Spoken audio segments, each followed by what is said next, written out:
jirtutti qeerroo nama jirtutti chama ganama jala godante dumti sisin akka fiteensa kabajaa fi barcuma ofii dhiise erga lafa taa'ee abbaatu of qinneessa kabajaa fi jaalala sabaa dhiise orma jala fiigee abbaatu of qinneessa.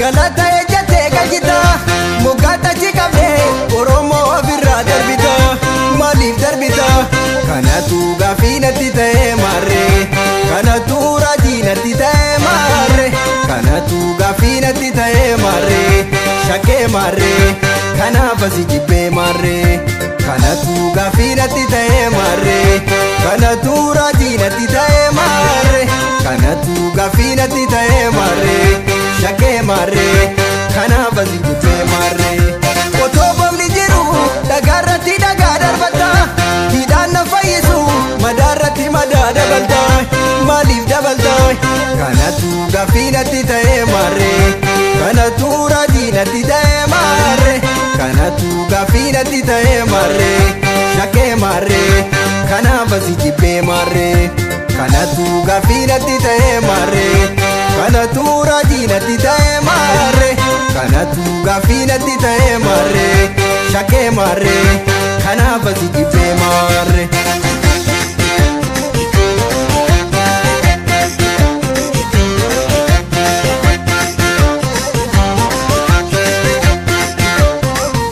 Finfinnee lafa keenya handhuura keenya irratti horreetti irra jiraanne gaaffii mirga abbaa biyyummaa achirratti qabnu wadaanu sitti laanne deebisuu diddee ijibbaanne eegee dadhabeera si tuffateera. Hordoftoota fi daawwattoota GNN irratti har'a keessummoota lama isiniif qabannee dhiyaanneerra. Keessummoonni keenyas obbo Badhaadhaa Dhaqqabaa Waariyoo fi Haarun Hasan jedhamu ogeeyyota seeraati. Ogeessota seeraa kana waliin haala yeroo irratti waan tokko mari'achuudhaaf gamanumaan hordofaadha. Baga nagaan dhuftan.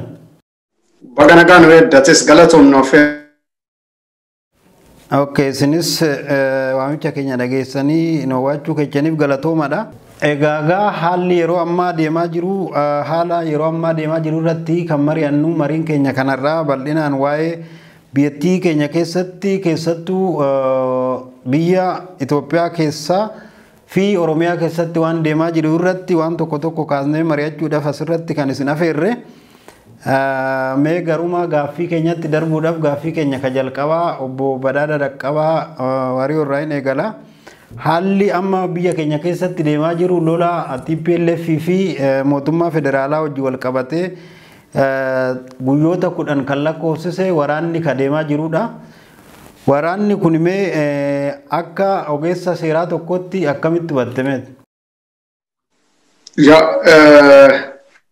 Waraanni deemaa jira dhugaadha. Waraan argine waraanni barbaachisaa miti biyya tokkoof gaaga'umsa guddaa fida kana eenyuun beeka. Waraanichi deemaa jiru kun egaa akka seeraatti waan nagaafatteef ijuma seeraatti irraa laaluun yaala.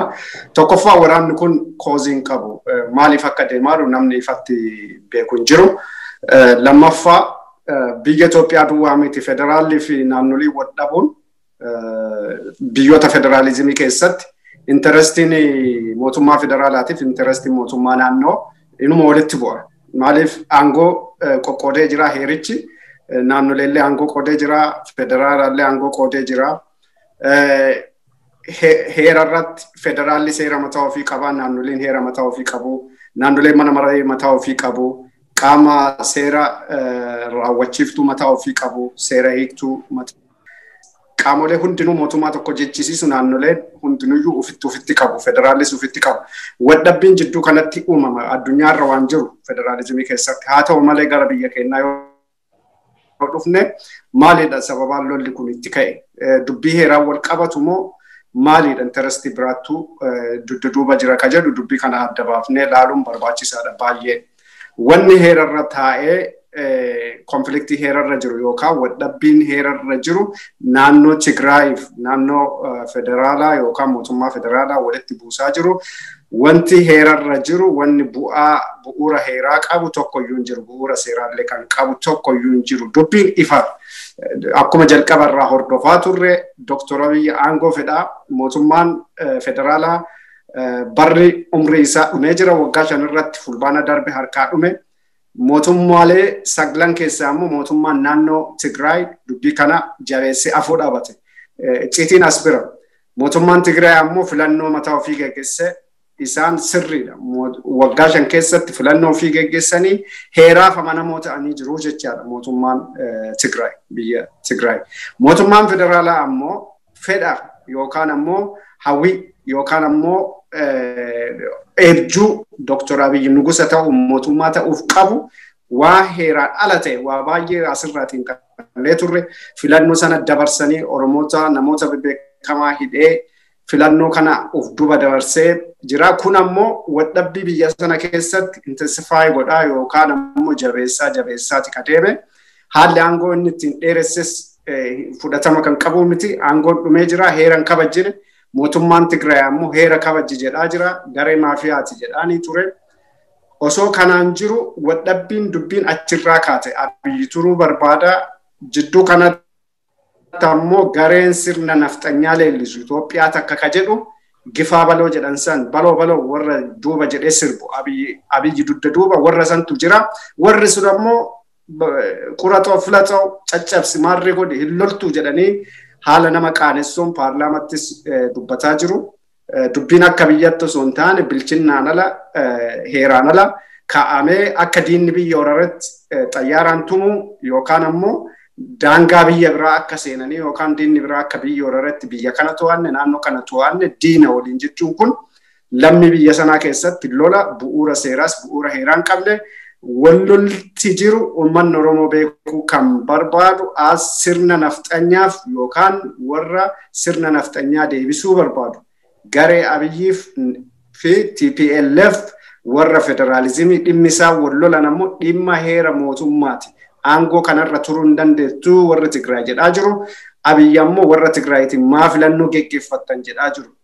Maaliif TPLF isaan ta'e jirti yakkamtoota isaan seeraan bitamne maarree kan jedhu kun maaskiidha. Ishee sana jala itti dhokachuudha. Kooluutti galuu barbaadaniiti malee sirrii miti. Saamsisaas saamaas ka ture Abiy mataan isaa Oppidiyoon waggoota 28 TPLF wajji turan. Jarri kun yakka yoo hojjetan sababaan Abiy fa yakkamaa ittiin hin taanellee hin jiru. Yoo ammoo yakkamaa barbaadanii lola sadarkaa biyyaa yookaan qabeenya biyyaa qisaasessu osoo hin taane yakkamaan tokko adeemsa seeraa mana murtii yakkisaasun mana murtiitti dhiyaatee bakka inni hin jirretti itti ilaallamee seerri furmaatan kenna sana malee gara lolaan seensisu gaappii seeraa jiraatee lolatti ka'oofu hin jiru. Adeemsi seeraa adeemsuma seeraatiin deebii argata. Jidduu kanatti kan jiru walgaarreffannaa sirna naftanyaaf namoota sirna federaalizimii leellisan jidduudha malee wanni biraa hin jira jedhee yaadu galatooma. Okay, baay'ee gaariidha. Waan bal'aa nuuf kaastee mee kanumarratti wanti itti dawwitu yoo jiraate obbo Haruun asumaan itti daatee yakki mootummaan federaalaa yakkamtoota qulqulleessinaa haga yakkamtoonni mana murtiitti yookaan hidhamanitti lolli ka dhaabbatu miti jedha. Lola kana raayyaa ittisa biyyaati moo akka seeratti poolisiitu qulqulleessamee isin ogeessa seeraa Oromiyaa turtanis waan kana irratti mee bal'inaan akka nuuf kaastaniif. Ayyee galatoomi. Dhugaadha lolli deemaa jiru kun maaliif deemaa jira waan jedhu kaasuun baay'ee murteessaadha. Innis akkuma beekamu lolli amma deemaa jiru kun waa hedduuf keessaa kan qabudha. Isa keessaa ammoo tokko kaayyoon isaa maali waan jedhu akkuma amma duratti ka'aa ture san kaayyoon isaa waan ifatti beekamu miti. Haa ta'u malee kaayyoo dhokataa hedduuf keessaa qaba jecha. Kaayyoo dhokataa dachaa ta'e of keessaa qaba. Isa keessaa tokko maalidha? Sirni amma jiru kun sirni kanaan dura turee fi sirni amma ijaaramaa jiru inni haaraa kun wal hingitu sirna faallaa walii ta'e jechuun ni danda'ama. Kanaaf sirna duraan ture san dimokiraatessuu irra sirna san jijjiiranii kabiraatiin bakka buusuu waan ta'eef lola ideological war isa jedha santu adeemaa jira jechuun ni danda'ama. Kunis maalidha? sirni amma jiru ijaaramuuf deemu sirna nafxanyummaa diriirsu sirna abbootii irree aangessu yookaan ammoo abbaa irree tokko biyya tokko irratti kan gadi dhaabu waan ta'eef so sirna naannolee of danda'an federaalizimiidhaan naannolee of danda'an naannoo cimaa ta'e tokko karaa kamiinuu cimaa ta'e tokko arguu dhabu yookaan ammoo arguu jibbu tokko ta'uu isaa nutti agarsiisa jecha sirni amma jiru kun akkuma amma jedhametti maal sirna federaalizimii keessatti naannoleen qaamolee sadan mootummaan qabu hundaayyuu qabu jecha qaama hojii raawwachiiftuu qabu naannoleen qaama seera hiiktuu qabu seera baastuu qabu jecha heera mataa isaanii naannoleen qabu so yoo kun karaa dimokiraatawaatti kan deemu ta'e biyyi keenya sirna kanarra hundooftee dimokiraatessuun kan danda'amu yoo ta'e yookaan irratti kan hojjetamu yoo ta'e namni abbaa irree ta'uu barbaadu tokko yookaan nugusa ta'uu barbaadu tokko sirna kana keessatti haala adeemsa federaalizimii keessatti yookaan sirna federaalaa keessatti bakka hin qabu jecha nugusummaan hin dalagdu nugusummaan hin hojjetu jecha so maaltu barbaadame sirna kana kaasanii isa dimokiraatessuu miti akka sirni kun rakkoo qabu akkuma nafxanyoonni kanaan dura kaasaa turan sirni federaalizimii jedhu kun faayidaa hin qabu osoo kanaan dura maal TPLF kan godhaa turte maqaadhaaf ture malee federaalizimii hin dimokiraatofne qabsoon geggeeffamaa ture oromoonis geggeessaa ture maalidha sirni federaalizimii kun haa dimokiraatik ta'u namni seera ala ajjeefamuu haa dhaabu namni eenyummaa isaatiif miidhamuu haa dhaabatu waan jedhuu fi gaafilee oromoon qabu naannoo irratti nageenya irratti lafa isaa magaalota irratti afaan isaa irratti aadaa isaa irratti waan qabu kanneen sirreessaadha haa sirraa'uudha malee wanni kun nuuf haa jijjiiramu sirni kun nuuf hin taane nuuf haa jijjiiramu jedhee oromoon qabsaa hin jiru qabsoo bara darbee waggaa 4-5 oromoo walitti dhaabee biyya san keessa geggeessaa ture keessa waa'ee mirgi heeraa wal qabatee haa fooyya'u haa ka'u sirni kun irraa haa jijjiiramu kan jedhu turre jecha so amma maaltu ta'e lola ammaa kana keessatti warri geggeessaa jiruu fi warra lola kana duubaan jiru sirna kanaan dura ture sirna abbaa irree fi nugusummaadhaaf haala mijeessu isa ahdaawii jedhan san bakka buusuu waan barbaadameef lolli kun kaayyoon isaa tokko sirna kana ijaaruudha namni waan kana geggeessaa jiru kallattiidhaan nugusa ta'uu waan barbaaduuf sirni kun waan isaan hin hayyamneef sirna isaa hayyamuu barbaadaa jira jecha nugusa ta'uudhaaf tokko kana inni lammaffaan namoonni yookaan qaamoleen maqaa Itoophiyaatiin yookaan gareen maqaa Itoophiyaatiin dhaadatuu fi kakatu yeroo hedduu keessi isaanii kan jibba sanya yookaan gosa biraatiin kan guutaman lafa keenya jedhu fakkeenya Itoophiyaadha jedhu garuu ammoo lafa keenya jedhu raayyaan keenya xagadeen keenya walqaayit keenya maaliin keenya maqaadhaan ammoo Itoophiyaas hin jedhu namni Itoophiyaadhaan an Itoophiyaantii yookaan Itoophiyaarraa amantaa qaba jedhu akkamitti gandaa fi lafa saba biraa yookaan garee biraa naaf haa deebi'u jedheetiin bifa saniin lola banaa jecha so wanni ta'aa jiru maali lafa saamamne waan jedhanii mataa isaanii keessa jiruuf maal lafa kana deebisuu qabna waan jedhuun ristas mallaash jedhanii koree akkasii waan akkasii dhaabanii lola akkasiin deemaa jirutu jira jecha so tokko sirna durii bakkatti deebisuu nugusa ta'uuf namni barbaadu lola kana hirmaachuu kaayyoon inni guddaan tokko kana inni lammataa warri waraana kana bane kaayyoo inni banameef tokko lafa amma jedhame kana deebisuudha jecha dhumarratti ammoo inni waliigala seera amma jennu kana diiguu federaalizimii diiguu eenyummaan saboota maqaan aadaan teessumni lafaa qubsumni amma oromiyaa akkas jedhamu kun amaara wanni jedhamu kun akka haqamee Itoophiyaa kibbaa Itoophiyaa kaabaa Itoophiyaa bahaa jiddu galeessa jedhamee bifa saniin akka daangeffamuu fi eenyummaa uf dagatee namni akka eenyummaa biraatiin jiraatuu fi sirna waggaa dheeraadhaaf sirnoota nugusoota kanaan duraa keessa Haayila Sillaaseef Atsee Minilik irraa kaasee hamma dargiitti yaalamee dadhabamee kufe kurfii ta'e isatu amma deebuudhaaf deema jechuudha. So wanni deemamaa jiru silaa dhimma nageenyaati wal qabatee waa'ee seeraati wal qabatee namoonni kunniin waa'ee maqaan isaan ittiin lola kana banaa jiran waa'ee seera kabachiisu waan jedhu maqaan ittiin deemamu jecha garuu dubbiin sanii miti dubbiin maqaa saniin haa dhaadatamu malee dubbiin waan amma jenne kana dhimma shakkamtootaaf namoota kanaan dura yakka dalaganii TPLF keessaa Tigraayitti galan seeratti dhiyeessuu illee miti dubbiin osoo akkas ta'ee warri nama ajjeesaa ture warri qabeetiin namoota nama ajjeesan kana kennaa ture funyaanuma isaanii keessa jiran arakkiiloma keessa jiran ammallee naannuma arakkiiloo fi muummicha ministeeraa gorsitoota isaati naannolee irra hooggantoota warri yakka TPLF daladde yookaan ammoo namoonni tokkoon TPLF dalagan san dalagaa turan isaanii olatti yakka hamaa saba kanarratti Oromoo irratti dalagaa turan har'as masaraa fi hooggansarra jiru. So dhimmichi dhimma waan amma jenne kana kallatti ideological war waan ta'eef sirna kana balleessanii kabiraa ijaaruu lafa gareen tokko lafa achi qaba jedhu isa deeggaru karaa fuulduratti deemaa jiru sana waan karaa qulqulleessu malee dhimma nagaa mirkaneessuu biyyattii keessatti olaantummaa seeraa mirkaneessuu waan jedhu wali argu. Egaa gamanumaan wanta tikaaste lolli deemaa jiru lolla federaalizimii irratti deemaa jiru akka ta'ee fi federaalizimiin dimokiraatofnaan nugusummaan akka badduudha. Mee kanumaan wal qabatee mootummaan federaalaa mootummaa naannoo Tigraay irratti waraana labsee yeroo ammaa kanatti waraanni gaggeeffamaa jiru waraana yakkamtoota qulqulleessituu maqaa jedhuudhaan lammiilee naannoo Tigraay fakkeenyaaf kaleessa dura wantoota akka uummanni irraa fayyadamuu hidha laga takkaazee kadhaameedha miidiyaa fi wantoota garaagaraatiin ilaallu. Egaa yakkamtoota qulqulleessuun lammii biraa miidhuu miti. Kabiraa immoo mootummaan Eertiraa seenee waraanaan mootummaa lammii yookaan immoo waraana biyya Tigraay yookaan naannoo Tigraay dhaa jira ka jedhamudha.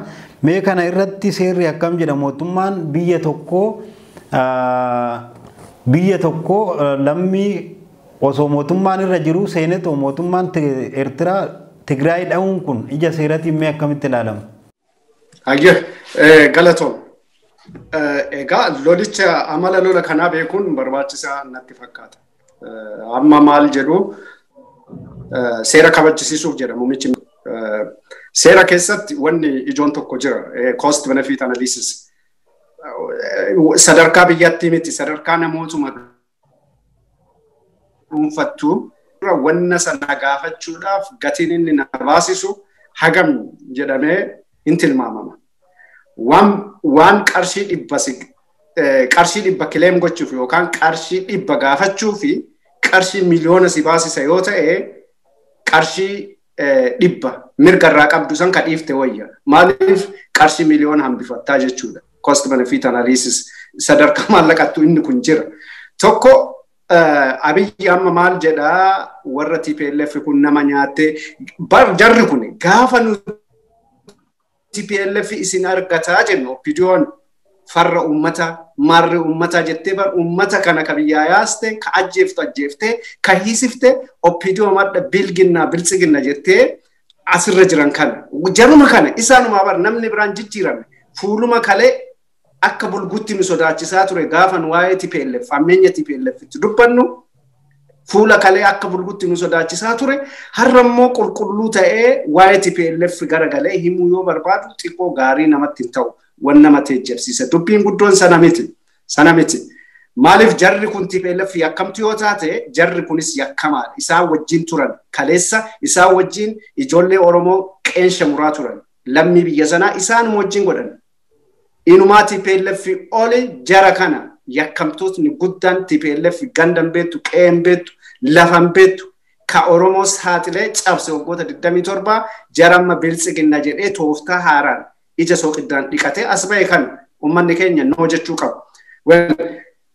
Erga Geetachoon fa'aa okay yakkamaadha haa jennu isaan qulqulluudha haa jennu maleekaadha haa jenneetumaayyuu fudhannu Geetachoon fa'aa yoo yakka dalagan TPLF yoo yakka dalagde TPLF sana qabuuf lubbuu nama lama yookaan nama 20 namootan geenne qabuudhaaf qabeenyi biyyaa qisaasamuu irra hin jiru kun dogoggora guddaadha qabeenya biyyaati kan gubataa jiru maaliif biyyi kun qabeenyaa kan waggaa 200 argachuu dhiisuun ni malte lubbuu ilmoo namaati kan dhumaatiin jiru kumaatamootaan dhumuu danda'a 100 dhumuu danda'an ibidda kana keessatti nama 5 yookaan nama 20 qabuudhaaf isa kana dursanii herreegachuudha osoo dubbii seeraa ta'e isa kana herreeganii nama 20 sana achumatti dhiisanii lubbuu namoota kumaatamaa ka hambisan wayya akka adeemsa seeraatti yoo dubbiin adeemsa seeraa ta'e kan biraa dubbii adeemsa seeraatiif seerri jira dubbii adeemsa seeraatiif jeettii miti rookeetii miti yookaan ammoo misaa'ilii miti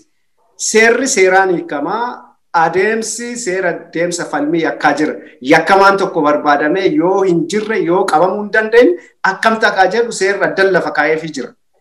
Gara jeetti kan nama geessullee tokko iyyuu hin jiru jechaadha. Kanaaf dubbii seeraa osoo hin taane dubbiin jarri amma aangoo irra jiru maqaa bilisiginnaatiin Itoophiyaa takka barbaadu sabaaf sablammoota cunqursuu barbaadu TPLF dhayanii ka'anii sabboonummaa Oromoo balleessuudha. Kan dubbiin nu ilaallatu achi bira malee isa biraan miti. Waa'ee naashinaalizimii Oromoon kun akka hin dagaagnetti lafarraa haquu fi Itoophiyaa takka jedhanii sirna dargii yookaan sirna naftanyaa sana deebisuudha. Lollis kata'amaafii jiru qabeenyaan biyyaa kun qisaasamaa ka jiru seera kabajjisiisu miti. Kana eenyullee isaanillee akka of sobuu irra hin jirre hubachuu qaban. Seera kabajjisiisuuf osoo hin taane dubbii biraattu achi duuba jira. Lola kana duuba maaltu jira? Lola kana gubbatti maaltu dhumuu danda'a? Qisaasamni lubbuu namaa qisaasamni qabeenyaan maaliidha? Dubbii jedhu namni tasgabbiidhaan laaluun barbaachisaadha jechuudha. Kanaaf isaan ka gochuu jiran isa kana. Kana gochuuf ammoo tumsa hundee hin qabne mootummaa Shaabiyaa wajjin yookaan Eertiraa wajjin walii galanii jiru. Sovereignty biyya tokko yookaan olaantummaa biyya takka diigdee mootummaan Eritiriyaa daangaa cabsanii uummata daangaa Itoophiyaa cabsanii uummata Tigraay ta'ee eenyuyyuu hin weerru taanaan olaantummaa biyyaattu cabee seera addunyaatti illee nama gaafachiisa. Kun yakkaa jecha. Abiyyi waan amma yoo hariiroo biyya alaa gootu mutual benefits isa jitu bu'aan akkasiin jiru maal irratti akka walii galan beekamu. Okay, baay'ee gaariidha. Gaaffii bal'aa nuuf kaaste kana wal qabatee yakkoota wal qabatee mootummaan Eertiraa keessa galuun yakka gara addunyaa irratti nama gaafachiisu ta'uusaa wantoonni garaagaraa wantoonni yakka wal qabatan mootummaa federaalaa wajjin wantoonni kaan hedduudha. Mee kanuma wal qabatee mootummaan yeroo deeggarsa raayyaa ittisa biyyaatiif jedhee uummata dirqiidhaan amma kaleeffiyaarra yeroo ilaallu yeroo sangoota uummata irraa guuree raayyaa ittisa biyyaatiif jedhu yeroo barattoota dirqiidhaan yaasu see hiriira deeggarsaa jedhanii waan sobaa dirqiidhaan uummata kaan ajjeesuudhaan kaan hidhuudhaan kan wanti kun seeraa miti jedhee jala ejjetu hunda karaarraa maqsuudhaan wantoonni godhamaa jiru wantoota ummanni fedhiidhaan gochaa jiru waan hin taane wantoonni tokko wantoonni ta'aa jiran hedduu jira. Mee kanaan wal qabatee qabeenya ummataa dirqiidhaan raayyaa ittisa biyyaatiif akka ta'u deeggarsa godhaa jedhanii wantoonni tatta'aa jiru kun akkamitti ilaaltameeti obbo Haaruun? Dhugaadha maaltu deemaa jira yookaan ammoo akka biyyaattis akka Oromiyaattis waan jedhu yoo ilaallu lolli kan deemaa jiru Tigraay wantoonni amma jette kunniin waa'ee deeggarsa raayyaa ittisaatiif jedhamee dhiigni ni laatama mallaqnii fi horiin ni guurama akkasumas ammoo hiriirris bahuu eegalee jira jecha. So wanna deemaa jiru kun dhugamatti maaltu deemaa jira waan jedhu waan hedduu nama qaanessuu fi namatti hin tolle hedduun isaa maaliif lolli adeemaa jiru kun lola biyya tokko keessatti mootummaan federaalaatii fi naannoo wal lolaa jiru biyya biraatiin miti wal lolaa jirtu. Biyya biraa Eertiraa ceeneeti yookaan Yemeniin miti wal lolaa jirru osoo biyya tokko keessatti wal lolaa jirtu yookaan mootummaan federaalaatiif naannoo wal lolaa jiru guutumaan guututti garee kaan ignore gootee yookaan ofirraa hambistee yookaan naannoo san akka biyya biraatitti ilaaltee bifa kanaan qaama yookaan ammoo humna mootummaa federaalaa yookaan aangoosiif kennametti fayyadamtee garee tokko yookaan murna tokko bifa kanaan ukkaamsuun cafaquun dhugamatti kun yakka olaanaadha. Darbee biyya keessa kana gochuu qofa osoo hin taane naannolee irraallee hirmaachiftee osoo akka mootummaa federaalaatitti namoota yakka raawwatan san akka mootummaa federaalaatti dhattee qabde dandeessee yoo dhattee qabde rakkoo hin qabu. Maaliif namoonni sunni yakka raawwatanii ran jettee yoo itti amante bifa amma jennuun jeetti ergitee osoo hin taane xiyyaara waraanaa ergitee boombiidhaan gubbaa rukutaa osoo hin taane karaa ittiin qabuu dandeessu yoo qabuu dadhabde immoo maal gochuu akka dandeessu federaala jechaa fi naannoleen haala ittiin negosheetu gootu qabda seeratu jira heeratu jira yoo gochuu dadhabde tarkaanfiin the last result tarkaanfii ati dhumaa fudhachuu dandeessu maalidha waan jedhu kun hundi taa'amee jira jecha so dhumarratti illee yoo ta'e karaa negosheeshinii yoo paartii sanii waliigaluu dadhabde karaa biraatiin deemtee qaamolee biraa hirmaachiftee garuma gamtaa Afrikaa kanas haa ta'u qaamolee adda addaa hirmaachiftee garee kana of jala deebisuu yoo tarkaanfiillee fudhatte booda tarkaanfiillee ka fudhattu karaa sanii seer qabeessisii ta'aa deemaa jecha osoo kun hundi hin taane negotiyeeshiniin bal'aan hin taane isaan wajjin uummata Tigraay wajjin osoo bal'inaan hin maratamne qaamolee adda addaa wajjin osoo mariin bal'aan hin geggeeffamne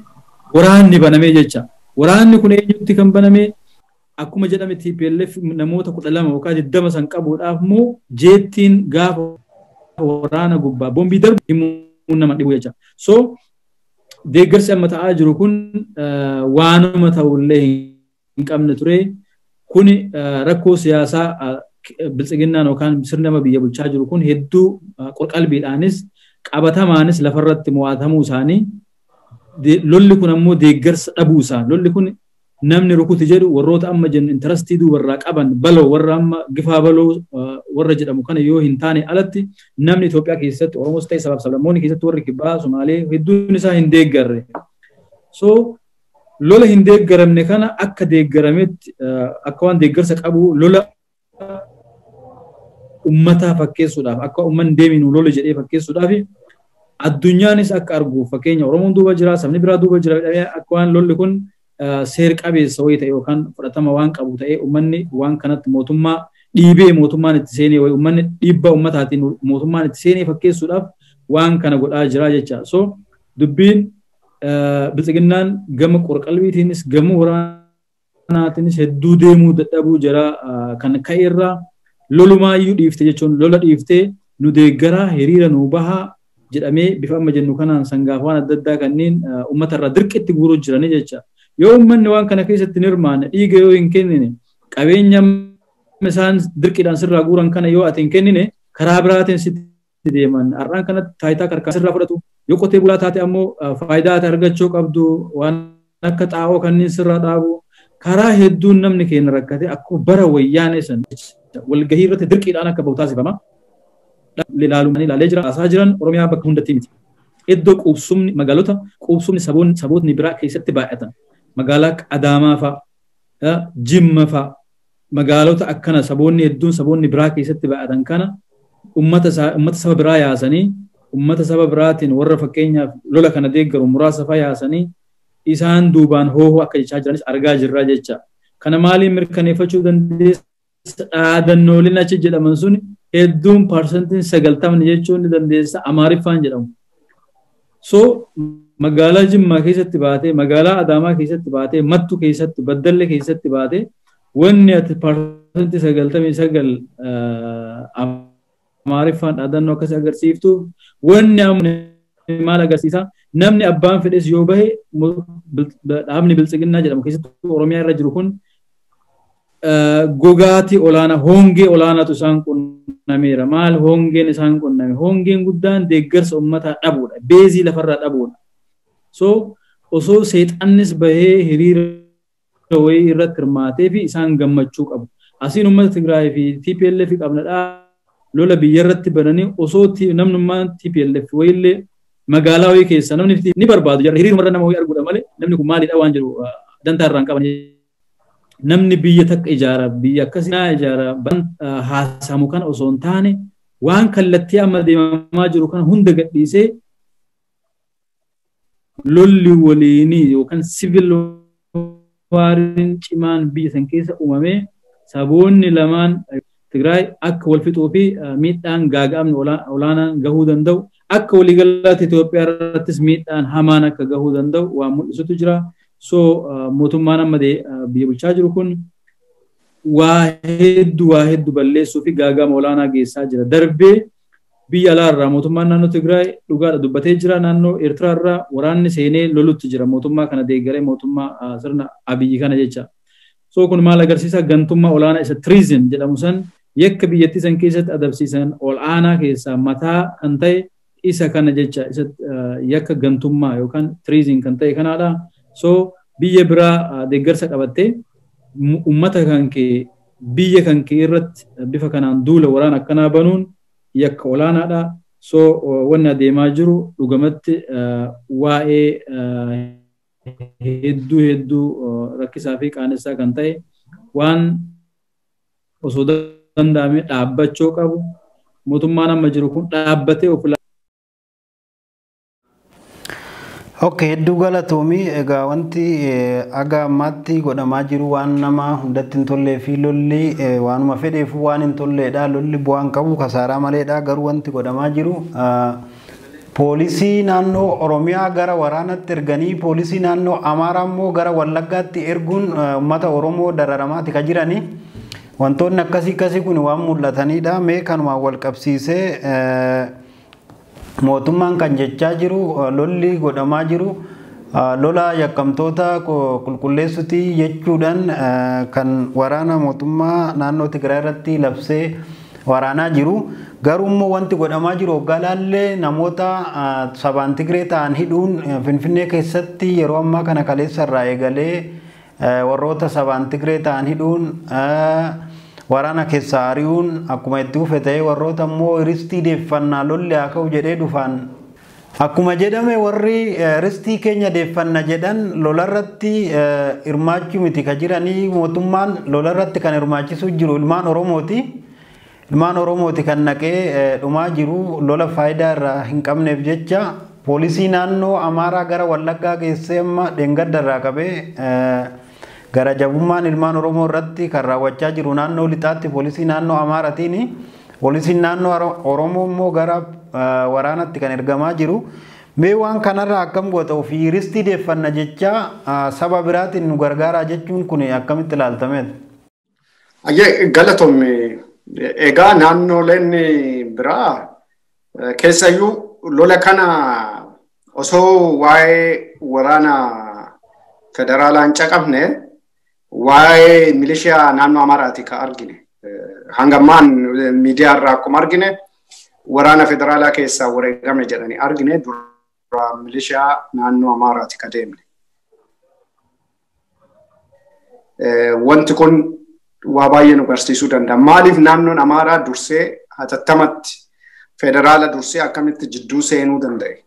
Akkamitti ammoo namoonni hammana gahu milishiyaa kana keessa dhumuu danda'e ka jedhu parpaziidhaaf akkuma obbo Haaruun kaasan ummata naannoo Amaaraaf ummata naannoo Tigraay sana walitti buusuu barbaadanii jiru. Diinummaa guddaa naannoo sana keessatti uumuu barbaadu. Yeroo sanatti ummanni Amaaraa ummata Tigreetti haaloo qabataa, ummanni Tigree Amaaraatti haaloo qabataa. Yeroo sana warra amma aangoo irra jiru kana aangoo ofiitti dheereffachuuf siyaasaaf isaanii tolaa jechuudha. Maaliif namni isaan jala akka hiriiru barbaadu ummata qotee bulaa ficcisiisaniiti. Maaliif akkamitti osoo raayyaan ittisa biyyaa jiruyyuu qotee bulaan yookaan milishaan naannoo Amaaraa maa deemee rukutuu barbaadame naannoo sabaaf sablammoota walitti buusuudha. Sabaaf sablammoonni yoo walitti bu'an aangoon seeraan ala irra jiran sana ittiin karaan tooftaan dogoggoraa ittiin dheereffachuu barbaadan hin jiru jedheetiin achirraa yaada. Malee sila raayyaa ittisa biyyaa ture kan wanna kana falmuu danda'u. Lammaffaa ammoo naannoon dhimma federaalaatiif naannoo keessa naannoon biraa jiddu lixummaa seenuu hin danda'u.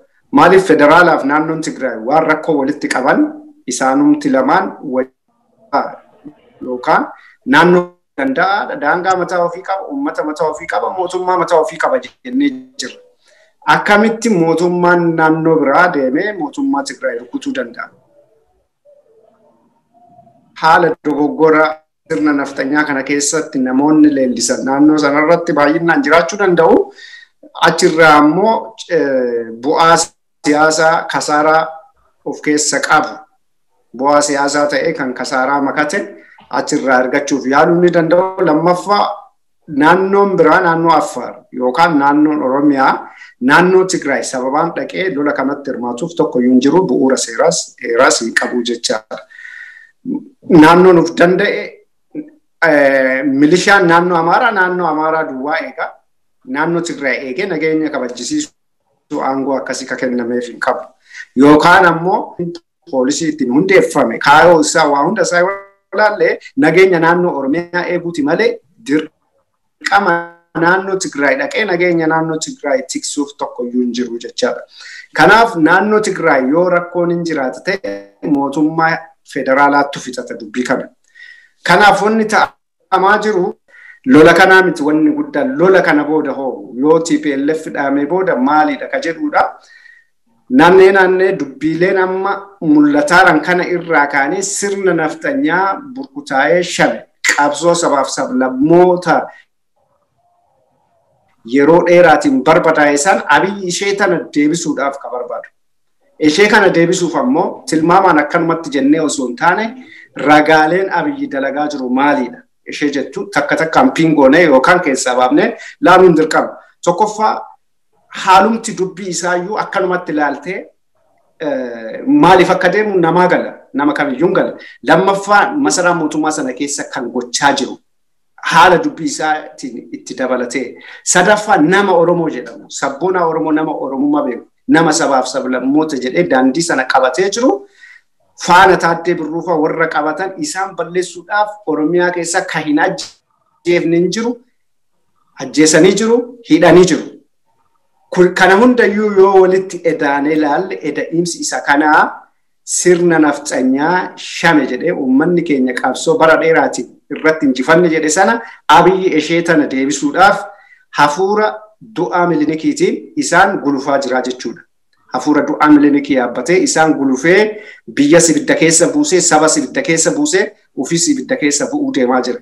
Kan biraa naannoon Amaaraa yeroo Tigraay lolu alaabaan inni qabatee jiru alaabaa mootummaa federaalaati miti. Alaabaa mootummaa federaalaa osoo hin taane alaabaa Dargii, alaabaa Haile Sillaasee, alaabaa Milinik.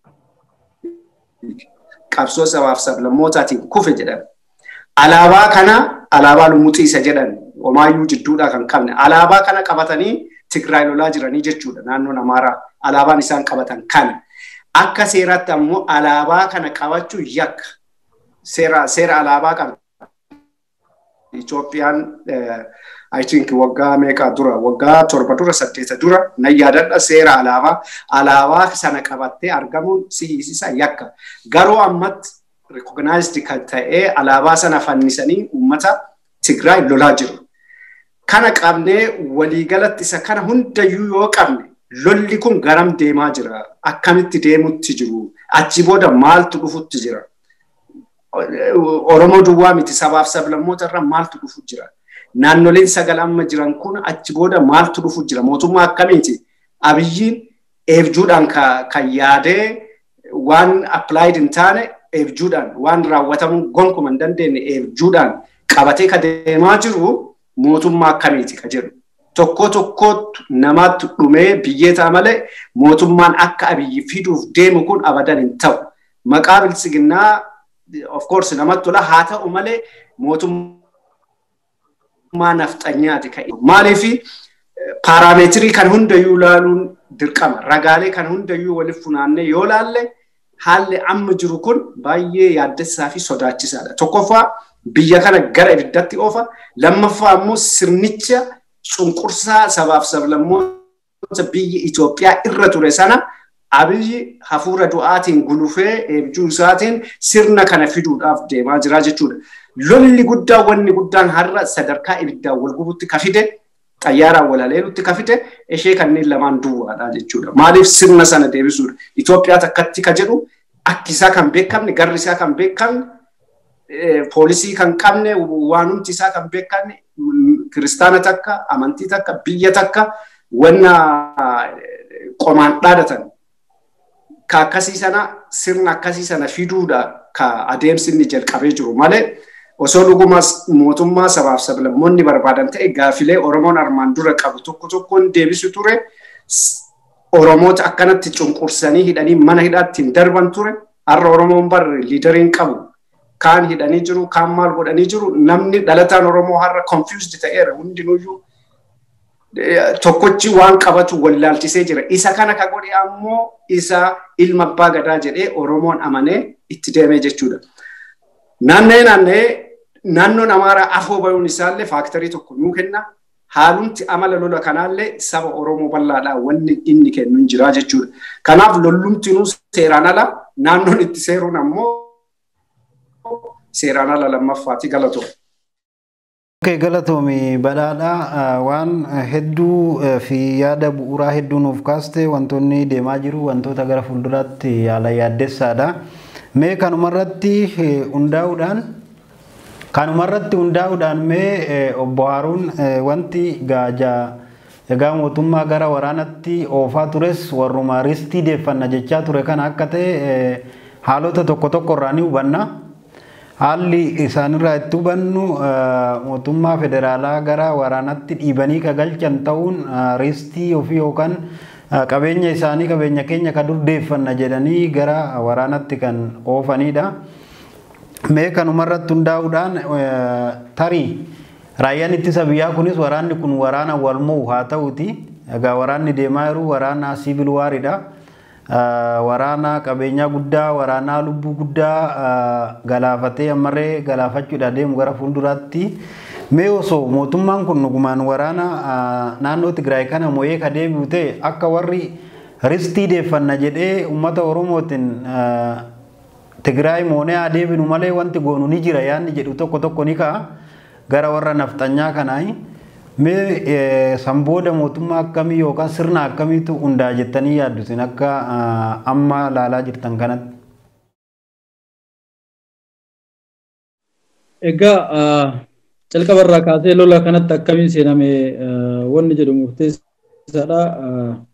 Calqabarraa kaasee lolli kun hedduu barbaachisaa akka hin taanee fi mootummaan Abiyyi kun dhaabbatee akka of ilaaluu qabu qawweetti yookaan ammoo rasaasaaf waraanatti seenuun barbaachisaa miti kan jedhu karaa hedduun itti himamaa ture dubbatamaa ture jecha. So gareen amma ristii wal qabatee waa achi keessaa qabna naannoo Tigraay kana keessaa waa qabna jedhee dubbatu kun fedhiin isaa ammaan kanatti gara kaabaa irraa waa buufanna yookaan Tigraay irraa waa buufanna jedhanii ristii jedhu malee osoo kibbatti illee gaddeebite Oromiyaan guutuun keenya siin jedhu. So gaafa lolli gara kibbaatti illee gaddeebi'e haga Oromiyaa miti asiin haga kibba keessa gaddeemtee naannoo Sidaamaa Geedoo kanneen hunda deemte maqaan isaan dur itti baafatan jiru kibbaa miti as Geedoo fi Sidaamaa miti haga Gujiin baatu magaalaan Oromiyaa haga daanga Moyaaleetti itti baatu maqaa itti baafatanii qaban jecha. Fakkeenyaaf akka Nageellee Booranaaf maqaa isaa itti waamaa turan Kibra Mangisti jedhamti na fakkaate Kibra Mangisti jedhu so kana oo dhagahe warri iddoo hundi kennuma jedhu jecha. So maalidha wanna makaabatti ka'e kun kibbatti illee osoo qajeelee ristiin isaanii daangaa hin qabu akkanuma fedhiin isaanii fedhii dhumatu waan hin taaneef ammaan kanaaf kaabaa wal qabsiisanii waa'ee achi keessaa fedhii qabaachuu isaanii kaasaa jiru. So gaafa lolli warra Tigraay wajjin ta'aa jiru kun dhumate akka lolli kun banamurraa kan kaasaa ture naannoo Amaaraati jechuun ni danda'ama. Hoggansa naannoo Amaaraa ta'ee akkasumas ammoo namoota walitti dhufeenya olaanaa muummicha ministeeraa kanaan qabanii fi masara mootummaa keessatti sadarkaa gorsaatii fi sadarkaa adda addaatitti masara mootummaa keessa jirantu jira. Har'aa miti illiif dhahamuu qabdi jedhamee dursamee haasamaa ture. Gaafsa muummicha ministeeraa maal jedha inni waraana hin bannu inni Tigraay hizba ላይ ጦርነት አልከፍትም ummata Tigraay fi maaskii erga malee jettiin ergu yeroo inni jedhe sun yeroo jarri gareen amma jennu kun waraana nu bantu malee jedhanii jidduudhaan maal akka yaadaa ture ni fakkaata. So yeroo sanii waan san jedhaa ture. Kana hunda gaafsan ka godhaa ture wanni inni deebiseef gaafsan waraana erguu maaskii ergaa foon inni jedhee ergi warra jedhaa dhumti jedhu barraan. Waraana ergi loli tumi cabsi Tigraay warra dubarraan dhiibu jiruwaatu malee innis fedhii qaba maaliif amma jenne kanaaf. Yoo naannoleen of danda'an yoo waraanaan of danda'an federaalizimiin jennu kun ka dur TPLF rakkoo itti uumtee huutee qabde kun yoo dimokiraatik ta'e fedhiin amma jennu kun isaaf hin mirkanaa'u nugusummaan jennu kun isaafis hin dhufu. Amma inni mootummaadhaaf hin jedhamu muummicha ministeeraa kun mootummaadhaaf hin jedha malee waggaa 2-3 haga biyya kana bulche Tigraay hin bulchine. So muummicha ministeeraa jedhamee naannoo muraasa oduu hin bulchin ka irraa aangoo irraa badu jiru ka deemu jiru isa jecha. So qalbiin isaa hedduu cabee jira maaliif Itoophiyaa bulchee jechuu hin danda'u. Itoophiyaa including Tigraayin dabalatti Itoophiyaan jecha. So osoo Tigraayin hin bulchin deemaa jira waan ta'eef qalbiin isaa hamileen cabee jira. So waan kana sila akkamitti irra aanuu danda'a waan qalbii isaa cabse kan akkamitti irra aanuu nama danda'utu waraanatti seenee yoo jenne tokkoffaa saba isaatiin wal dhabeera namni kun. Saba isaatiin diina bulee jira. Saba isaatiin erga diina bulee deeggarsa biraa hin qabu. Deeggarsi inni qabu warra amma baloo jedhaa isarraallee faayidaa buufataa innillee waa irraa faayidaa buufataa walumaan deeman kana malee deeggarsa biraa akka hin qabne waan of bareef waanuma warri sun jedhu raawwataa deema. Waanuma gareen sun fedhiin warri harka mirgaa yookaan karaa wanna fedhiin isaanii kallattii addaatti waan karaa ofiitti yaadaniin raawwachiifachuu barbaadan san warra saniif daantaa isaanii qofa eeguudhaaf muratee ka'ee waan san raawwataa ture jechuun ni danda'ama jalqabarraallee. So warra right wing warra jedhamu san jechuun warri sun. So amma maalidha muummichi ministeera gaafa jalqabarraa kaasee Jawaar fa'aa hidhamanii isaan hidhaman malee Itoophiyaan nagaan argattu gaafa jedhanii dubbatan hidhee fi ture. Isaan hidhamanii Abdi Raggaasaa kolonel Gammachuu hidhamanii nageenyi simbuunee jecha. Akka jedhanii itti oofanii nugusa taata Tigraay cabsii faayidaa keenyallee irraa buufannee innillee achi noonna haa ta'u waan jedhu. Garuu wanni inni hubanne tokko ergasii boodallee akka isatti deebi'an hubachuu hin dandeenye jecha. So lolli kun erga raawwatee booda garamitti adeemama. Dhugaadha Itoophiyaan dimokiraatoftee akka barbaadamu sanii waliin jiraachuun ni danda'ama moo hin danda'amu wanni jedhu waan guddaadha.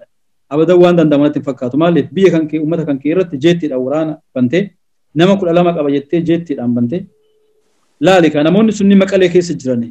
Warri har'a bilisa baafne jedhamu kun warri lafa akkasii jedhamturraa Xagadee irraa Walqaayit maal akkasii irraa Raayyaa irraa bilisa baafne jedhamu kun eenyuun baafte? TPLF namoota barbaadan Geetaachoo Asaffaa Dabratsoonii jiru. TPLF irra Dabratsoonii miti kan jiraatu Alamaadhaar Xagadee jedhamu san irra Dabratsoonii yookaan Geetaachoo Asaffaa miti kan jiraataa jiru. So akkami garamitti deemamaa jira wanni jedhu eenyutu buqqa'aa jira eenyurra rakkoon gahaa jira waan daba hamatu akka deemaa jiru uummanni biraas keessattuu uummanni Oromoo kana beekuu danda'uu qaba. Wanni amma ta'aa jiru wanni Tigraay ta'aa jiru kun boru akka nuufillee hin hafne gareen kun akkuma har'a nurratti isaan Tigraay irratti deemaa jiru kan osoo dhimma Finfinneetiin wal qabatee muummichi ministeeraa kun waa'ee Finfinnee kaasee lolli biraa akkanumatti akka nu banamu beekamaadha jecha kasan caalu. So waan namuuf hin oolle waan gareen kun boodas nuufi isaan jidduutti salphatti hin hiikamu waan hiikamne hedduutu jira. So waan fala hin argannee fi waan ta'uu hin qabne deeggaramuu hin qabne hedduun bakka jiranitti kana faana shubbisuun garee kana farqa dha'u lola amma muummichi ministeeraa dantaa ofii jedhame saniif yaadamee waan ta'e dhahame jedhame malee raayyaa ittisa biyyaatiif yaadameetii miti lolli kun kan baname jecha. Raayyaa ittisa biyyaa akkuma argaa jirru yoo loluu didan yoo waan ajaja isaan itti kenname kana fudhachuu danda'e kan ajjeesaa argaa jirrutti hooggantoonni raayyaa ittisa jiran jeneraalonni hedduun Oromoo ta'an lola kana hin deeggarru warri jedhame warri qabamee jira warri baqatee jira jedhama. Warroonni Tigraay akka jiraniin waraana keessaa bahanii jiran. So raayyaan ittisa biyyaatu diigamaa jira jecha. Gaafa raayyaa ittisa biyyaa waliigala diigame biyya akka diigamtetti beekuu kan fudhachuun barbaachisaadha. Maaliif? Osoo balaan tokko dhufeeti ogeessa waraanaa kamtu balaa kana uummata biyya sanarraa qaba. Osoo hidhaan laga Abbaay sun kan rukutamuuf deemuuti. Osoo lolli biyya kana keessa Itoophiyaa san keessatti biyyi biraa weerara kan bantu taate eenyutu qolachuu deema? Qotee bulaadha moo jiraataa dhimma waraanaatiin hin leenjine moo eenyutu biyya sanirraa balaa eeguu deema jecha. So bifa kanaan ummata Tigraay keessa nama bahee maqaa Tigrii kan qabuu fi Oromoo ta'ee waan kana keessa hin hirmaadhu jedhu bifa kanaan haraas gochuun bifa kanaan ari'uun sodaachisuun doorsisuun biyya diiguudha. So wanni ta'aa jiru kun waa'ee kabaja raayyaa ittisa biyyaatiifis miti dhiigni guuramaa jiru kunis dantaa raayyaa ittisa biyyaatiif jedhamee miti mallaqni guuramaa jiru horiin guuramaa jiru kunis akkuma yeroo darbe. Waan hedduudha waa hedduu kana keessa ammoo haalli jiru haala hammaataa fi haalli Oromiyaa irratti keessattuu waraanni kun yoo mo'ame Oromiyaa irratti deemaa jiru ammumarraa waan agarruudha. Fakkeenyaaf kaleessa dura hayyuun Dr. Hussein barsiisan Yuunivarsiitii Finfinnee yeroo itti dhabamsiifamanidha.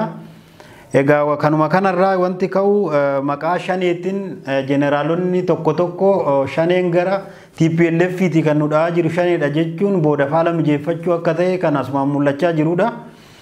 Mee wantoota kana irratti fakkeenyaaf jeneraal Baacaa wanti haasaan TPLF wajjin kan nu dhahaa jiru shaneedha jedhanii yaanni kaasan kun yeroo TPLF mo'anii as deebi'anitti Oromoo maqaa shaneetiin dhahuudhaaf nama waan Oromoo kaasu nama waan Oromoo dubbatu maqaa shaneetiin dha'uudhaaf qopheeffachuun isaanii kun agaranuma waan mul'atudha. Mee kanarratti ati wanti hafe jettu yoo jiraate mee badhaadha itti nu dabaliitii gara gaaffii keenyatti deemnaa yeroo keenya wajjinis deemuudhaaf gara xumuraa waan gaa'irruu fi mee waan sanirraa wanti hubatte yoo jiraate asumaan itti dabaltee gara gaaffii itti aanutti dabarra. Kun barri waan uummanni quba qabu. Isaan TPLF'n ka Oromootti fidee Oromoo waggaa 27 cabsisiise OPDO'dha. OPDO'n sun ammoo deebanii maal ta'anii turan? Paartii wayii jidduutti ta'anii turan. Osoo gara bilchiginnaan dhufneen dura paartii wayii ta'anii turan. Deebanii jedhan jijjiiramaa jiru jechaadha. Garuu namni kun isaanuma. Ammas nama fuudhanii TPLF taargaa TPLF itti maxxansuu barbaadu. Lakkoofsa TPLF'tiin sabboontota Oromoo dhayuu barbaadu. No, never. Taargaan isaanii taargama isaaniiti. Ka TPLF guddisate isaan afaan ka ol beeku isaan waan wajjin hatan isaan ka beeku waan wajjin yakka dalagan isaan ka beeku malee Oromoon biraa harki isaa qulqullu. TPLF yakka dalageera eeyyee yakka dalagee jira yakka addunyaa irra gaafachiisu. Yakka kana keessatti dalaguun ammoo TPLF duwwaa osoo hin taane mastermind ka ta'e warra amma nu bilchiginna jedhu kana OPDO kaleessa san. Kanaaf inni kun dogoggora guddaadha. Maaliif ree shaneedha jedhanii nama ka hiraarsan, nama ka ajjeesan. Isheen kun tooftaadha akka madooshaa ammoo olola sirratti oofu achi booda ammoo sirkutuu barbaadu jechaadha. Kun tooftaa Oromummaa ittiin cabsan keessatti akka istiraateejiitti ishee baafatan. Isheen amma shanee jettu kun istiraateejii Oromoof Oromummaa ittiin cabsan, Oromoo ittiin bittinsanii sirna nafxanyaa sana lafa ittiin qabsiisan malee namni akka dalagee yookaan ammoo tooftaa kanaaf jiru hin jiru. Kan qabamaa jiru ammoo even namoota miseensa adda bilisummaa Oromoo hin taane garuu ilaalcha Oromoo kan qaban namoota sammuu qaban ija warra akkami haalli hidhaa sun haalli seeraan wal qabate. Kaama doktoriyaati kaaftee Oromiyaa keessa guutuudha. Inni kun baay'ee waan baay'ee nama qaanessu kana keessa irraan dubbannu namoota manni murtii even bilisa jedhee gadi lakkise adaraadhaan nu bira kaataniiran jedhanii mirga isaanii sarbuun achi booda ammoo sirna sana keessa dheessanii gara namni hin beekamne si fidu, kaambii waraanatti si fidu. Kanaaf sirni nafxanyaa Milinikii dura uummanni Oromoo seenaan beeku, anamman seenaadhaan beeka. Isa kana ammoo sirna hamaa, sirna maafiyaan keessa buute, ajaja mana murtii didee ilmoo namaa kan mooraa waraanaa keessatti awwaalu. Ijoollee dargaggeessa sirna rasaasaan dha'ee ajjeesu. Sirni maafiyaan Oromoo hin taane sirna isa kana. Sirna amma Abiyyiin fida jedhu kana. Sirni arrogant ta'e. Namoota sila addunyaa kana biyya kana furmaata buusuu danda'an walitti qabee hidhee jira yakka isaaniitiin ala. Namoonni kun itti osoo fayyadamanii namoota biyya sana gaaga'ama keessaa baasuu danda'an. Manguddoota biyya sana gaaddisa araara biyyaa ta'an salphisee waa hunda mancaasee uummanni Oromoo akka confused godhe kan godhe sirna nu dura kitaaba irratti beennu sana osoo hin taane sirna hamaa amma Dr. Abiy farda du'aatiin gulufaa jiru, farda du'aa Milinikiitiin yaabbatee ittiin gulufaa jiru isas biyya sibiddatti kagalchuu barbaadu isa kana. Kanaaf waa'ee seeraa ka jedhamu kana ummata Oromoo manni murtii gatiin qabu. Baay'ee ijoollee mana murtii keessa turre waan ta'eef hiriyootan qabaa. Obbo Haaruunis abbaa dangaati. Innillee achirraa sirriitti dubbachuu danda'a. Haalli isaan keessa jiran hin beekama kun. Homaa gochuu hin dandeenyu waan seerri jedhuun goonaa garuu hin ta'u. Meeshaa adaraan nu bira kaataniiru siin jedhu. Garri ati mirga kan kee mirga namummaa human and democratic rights isa jennee addunyumti kunuyyuu nama taatee dhalachuuf si kennitu biyya sana keessa garri ati itti gaafattu hin jiru. Kama karaa deemu tokkotu kama naamusa hin qabne hattuu tokkotu fuudhee si hidha, duriyyeen fuutee si hiiti, achis si shamsiti yookaan bakka wayitti si darban garri ati hidhattu hin jiru. Uummanni Oromoo akkasitti jira jechuudha guutuu Oromiyaa keessa sirriitti hordofaatiin jirra waan ta'eef. Kanaaf ufi warqee godhanii sirna dura bade TPLF qabsoo Oromootiin kufte qabsoo qeerroo dhiiga Oromootiin kufte sana demonized gochuun jinnii gochuun hin ta'u isaanuu dalagaa kan jiran sirnichuma kana. Kanaaf waa'ee seeraa kan jedhamu biyya sana keessa caasaan seera itti mattee wanna tokko gochuu dandeettu hin jiru. Isa tokko asii fuudhanii achiin fidu, isa kaan fuudhanii achiin fidu. Kanaaf kufee jira jechuudha. Wanni sirni adeemsi sirna haqaa biyya sanaa adeemsa sirna haqaa biyya sanaa keessatti istaatisii yookaan levelii isa mootummaa jechisiisee utubuu osoo hin taane adeemsa haqaa kufaadha biyya sana keessa kan jiru jechuudha. Isa kan ammoo yookaan ammoo emotional taane yookaan akkanumatti ilmaamaan haasaa osoo hin jirre dubbii qabatama tokko tokkootiin maatii keenya irraa kaanee daataa qabatamaa uummanni keenya keessa jiru irraa kaanee dhugaa jiru ammoo dhossuun hin danda'amuuf waan ta'eef dubbachuutti jirraa jechaadha malee hamleedhaanis miti. Sirnichi haqaa sirna mirga dhala namaa eeguu danda'u osoo hin taane sirna haqaa kufee jiru jechaadha. Kan ammoo gochaa kan jiranii dubbii jedhamu waan federaala jedhamu kana balleessuuf deemaa jira jechuudha Dr. Abiy. Kanuma jedha galatoomaa. Okay, baay'ee gaariidha. Gara xumuratti deemnaa mee asumaan boharuun wanta badhaanni kaase kanarratti yaadni dabalataa yoo jiraate fi wantoonni amma ta'aa jiru kuni muuxannoo mootummaa Eertiraa irraa fudhatames wanti jedhamu ni jira. Adaraadhaan hidhamaa tokko wal bira kaa'uun hoggaa manni murtii bilisa baase adaraadhaan isin kennannee asitti akka hidhamaan kun nuun baane godhaadhaa yanni jedhamu kun muuxannoo gara Eertiraa kanaa dhufes wanti jedhamu tokko ni jira. Mee kanarratti wanti dabaltu yoo jiraate gamanumaan itti dabaliiti gaaffii keenyas gara xumuratti deemu jirra yeroon keenyas waan numataa jiruuf. Ayyee galatooma abaa'oo shanii akkas jedhamee wantoonni ta'aa jiruu fi namoota Oromoo bifa saniin itti maxxansanii maqaa kanatti dhoobaniiti gaagama geessaa jiranii wal qabatee maaltu deemaa jira kan jedhuufi. Dhugaadha bu'aa waraana amma gaggeeffamaa jiru yookaan ammoo dhuma waraana gaggeeffamaa jiru kana booda maaltu ta'a kan jedhu keessaa tokko Oromoo maqaa shanee jedhamu kanatti dhoobanii akkuma amma dura jedhame kana maqaasii baasanii defiance godhanii diffee maqaasii balleessanii destroy gochuu akka 3D jedhee yeroo darbe tokko jawaar kaasanii bifa saniin Oromoo sabboontota Oromoo namoota haqaaf quuqaman dhugaadhaaf quuqaman Oromummaa isaaniitiif quuqaman eenyummaa isaanii gadi lakkisnu jedhanii irratti cichan hunda bifa kanaan dhabamsiisuu adeemuu jedhu. Abaa'oo hundi isaanii ergamtuu shaabiyaati jedhan. Eenyutu nuun jedhaa ture gaafsan. Opiidootu jedhaa ture. Warrumaadha ergamtuu TPLF nuun jedhu kanatu TPLF keessa taa'anii Oromoodhaan ergamtuu shaabiyaa jedhaa turan. Shaabiyaan amma abbaa isaanii ka ta'e kana jecha. Shaabiyaan abbaa isaanii ka ta'e ኢሳያስ ከነት መጠንሰኒ የሻቢያ ተላላኪዎች እኔ የግብጽ ተላላኪዎች የሻቢያ ተላላኪዎች እኔ ወኒ መቃወርሙ ይንበለስነን ቱር ኤኑን ከጋፍሰን ከነቁጣቱ ኦፒዲዮ ማማ ኦሮሞዳን ኤርገምቱ ቲፒኤልኤፍ ጀደኒ አባው ሸኒ ጀደኒ መቃ ከን ዱባ ጀራን ከነቱ ኦሮሞዳን ሰንጀዳ ቱር ሶ gaafa malolli kun xumurame Oromoo hundi isaa sabboontota akkam jedhe kana maqaa kanatti dhoobanii farra seera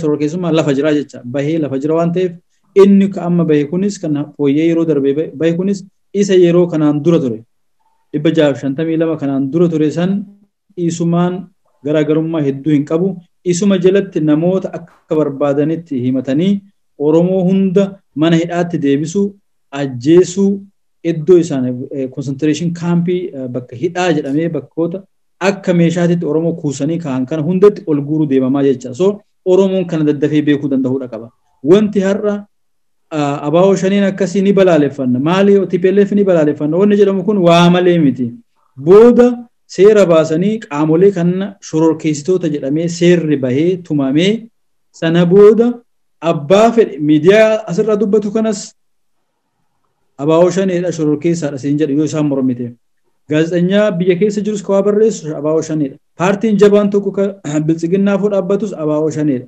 namni Oromoof dubbatus abaa'oo shaneedha gaafsa maaliif shanee kana terrorist jedhamee kategoraayiz ta'eera waan ta'eef so wanni kun waa malee deemaa kan jiru Oromoon beekkatee har'umarraa abaarsa mootummaan kun deemaa jiruuf no stop akkuma wellisaan yeroo darbe keekiyyaan sirbisanii abaa'oonis hin beekneen haa beektu kafaa'oonis abaa'oonis hunduu Oromoodha kan jedhe san so sun hojiirra ooluu danda'uudha qaba gareen kun Oromummaa garee kanaa wallaalee sabboonummaa isaanii wallaalee osoo hin taane jiraachuudhaaf jecha kanneen nyaachuu barbaadeeti. Jiraachuudhaaf jecha sabboontota nyaachuu, jiraachuudhaaf jecha paartilee Oromoo nyaachuu, jiraachuudhaaf jecha hayyoota Oromoo nyaachuu waan barbaadeef garasitti deemaa jira. So kana beekuun baay'ee barbaachisaadha. Gama kaaniin wanni amma deemaa jiru akkuma waliigalaatti naga kabachiifna jedhameeti lolli kan baname naannoo Tigraay irratti fakkeenya wal bira qabnee ilaaluu hin dandeenya. Law and order kana mirkaneessina jedheeti muummichi mootummaa kijibduun yookaan ammoo sobduun daangaa hin qabne mootummaa amma jiru kana. Maaliif hoo jenne mootummaan kun naannoo Oromiyaa keessatti naga eegsisuudhaaf miti kan nama ajjeesaa ture. Naga eegsisuudhaaf miti walitti qabee ijoollee qeerroo rashanaa ture. Naga eegsisuudhaaf miti ijoollee nama shaniin baatee akka Baalee Roobee irratti mucaa yeroo darbe ajjeesan fa'a mucaa harka duwwaa daandii gubbaa ijoollee deeman rasaasaan mataadhaanii kan ajjeesaa jiran. So kun naga eegsisuuf osoo hin taane naga biyyaa booressuudhaaf ana malee yoo biltsiginnaa deeggartan malee jedhamee waan ta'aa jiru abbaa irree ija baase kan bara nafxanyaallee akkanatti ija baase kan ummata keenya fixu osoo hin taane kan san hunda caalutu dhufe jecha maqaa Oromoo kan himatu ka Oromoodhaa naatota akka hin qabnetu dhufe waraabessi. So ummanni keenya fakkeenyaaf hiriira amma bahe kana hiriirri bahaa jira darbee saboota adda addaa itti makatanii baasaa jiran. Okay, hiriirri bahuu ni danda'ama mootummaadhaaf. Dhingedda gaafa mucaan sun ijoollee roobee 12 baate maaf ajjeefame mataarra dhahamee. Wanni ta'aa jiru kun waa'ee mirgaa osoo hin taane waa'ee faayidaa dhaaba kanaaf dabballee taatee ergamtee yoo deemte malee jiraachuu hin dandeettu. Wabii hin qabdu waan jedhutu deemaa jira. So mootummaa bifa kanaan miidhaa meeqa geessaa jirutu seera kabachiisaa jira jedha. Ka kana saaxilu hunda caala waan amma mootummaan kun kijiba abbootiin alangaa mirga wabii warri eegan jiru. Akkuma warri dhiibamanii sodaatanii waan godhanis jiru. Warroonni cichaniitiin kun dhimma seeraati. Duuna malee mirga wabii namoota kanatu jira ni beekna kana. Ijoollee abbootii alangaa keessa sirriitti cichanii hojjetaa jiran ijoollee abbootii seeraa keessa kanaaf qabsoofne Oromoon kanaaf qabsaa'e mirga wabii dhabuudhaaf qabsaa'e warra jedhee hojjetaa jirutu jira. Lubbuu isaanii hidhaa keessa jiru hedduun isaanii hidhamaniitu ijoollee dukkaana keessa meeshaa kaa'attee deemta malee nama sababa tokko malee ol keettee haga mootummaan federaalaa keessaa poolisii wayii dhufee nama kana asii fuudhutti akka asiin kaane jedhama. Kun darbaa dura wayyaaneen illee darbaa ni raawwatte nama takka akkas bakka bayiiti fidaa fakkeenya moyaalee irraa fiddee shashmannee hiitee haga federaalli wayii gubbaa dhufee fuudhuun namni kun asaa taa'u ni jedhan. Shashmannee fuudhanii zuwaayitti hidhanii nama meeqa osoo akkasii hidhanii garee wayii fidee bakka wayiitti naqamtee fuutee amboo hiitee kaatee biraa deemti jarri. Abbaa haga qaamni federaalaa dhufee isa hiikutti isa fudhatutti haa taa'u jedhan.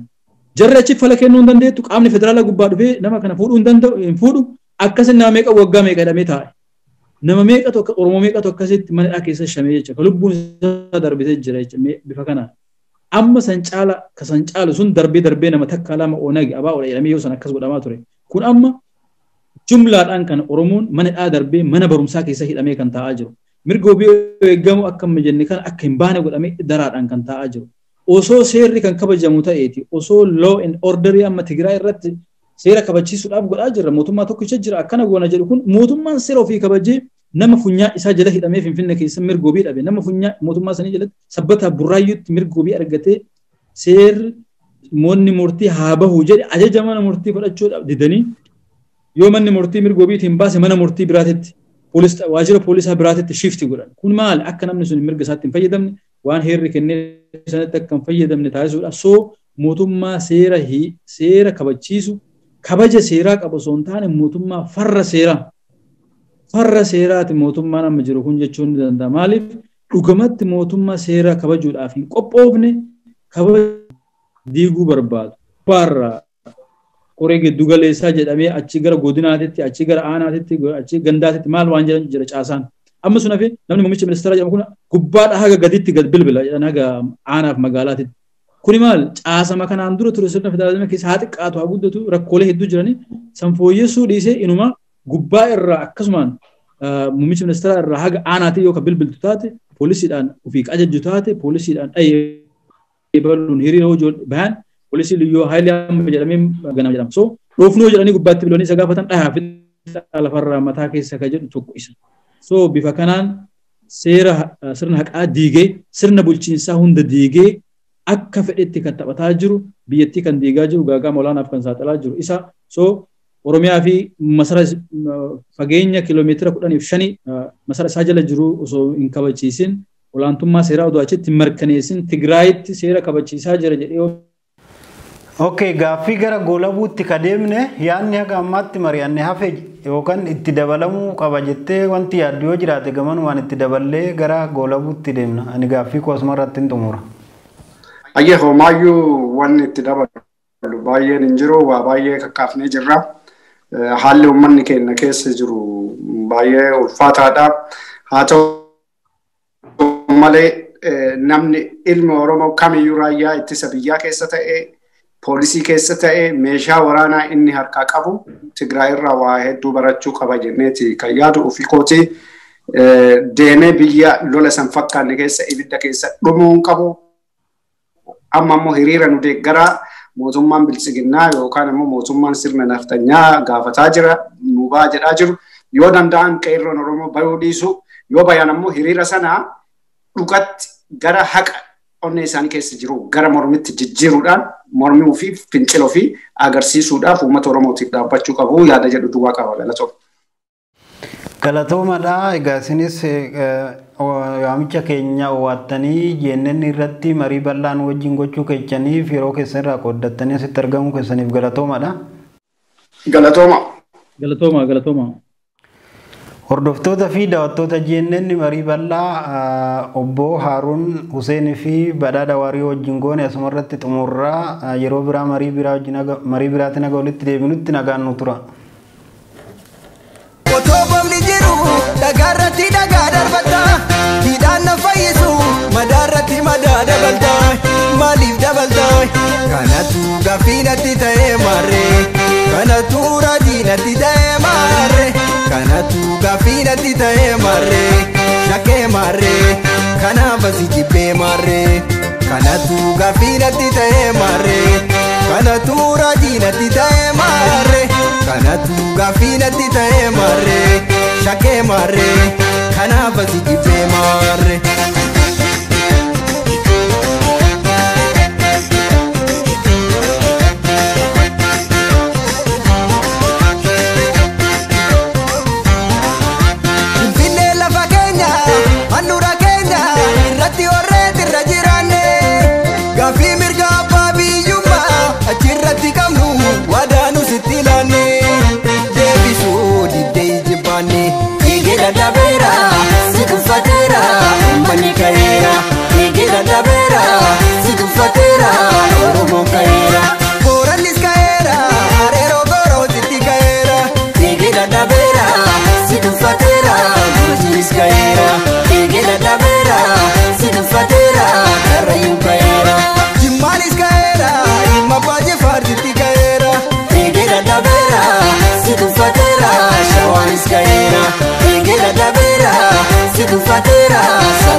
Katera alaga nuti gammadera egera dabera sidufatera mani kayera egera dabera sidufatera oromo kayera wallaga kayera wale biarsi zitti kayera egera dabera sidufatera amboris kayera egera dabera sidufatera ararkin kayera wallolis kayera wallo kamise zitti kayera dabera sidufatera matakal kayera egera dabera sidufatera rayanis kayera